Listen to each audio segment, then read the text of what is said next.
ఇతర వైష్ణవ పురాణాల్లో కూడా అద్వైత భావములను చెప్పారు.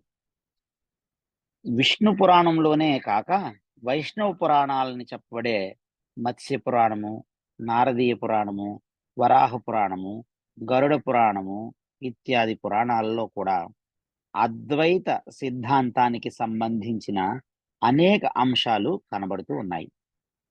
త్రాడు సర్పం వలె, కర్ర వలె కనబడినట్లు బ్రహ్మముయే ఆకాశ, వాయు, అగ్ని, జల, పృథ్వీ రూపాలలో కనబడుతూ ఉన్నది అని గరుడ పురాణం చెబుతుంది.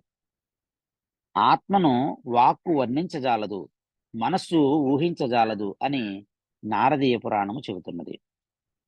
అనాది అయిన అవిద్య చేత జీవునికి జన్మ మరణాలు ఉన్నట్లు కనబడుతున్నది. అవిద్య నశించగానే జీవాత్మ పరిశుద్ధ బ్రహ్మముగా ఉండిపోతుంది అని పద్మపురాణము చెబుతుంది. స్వప్నంలో కనబడిన రథము మొదలైనవి ఎలా అనిత్యమైనవో, అసత్యమైనవో, జాగ్రత్త అవస్థలో కనబడే వస్తువులు కూడా అలా అనిత్యములే, అసత్యములే. తత్వమసి మొదలైన వాక్యముల వల్ల కలిగే జ్ఞానము ముక్తిని ఇస్తుంది అని నారదీయ పురాణము తెలుపుతుంది. హరి ఓం తత్సత్.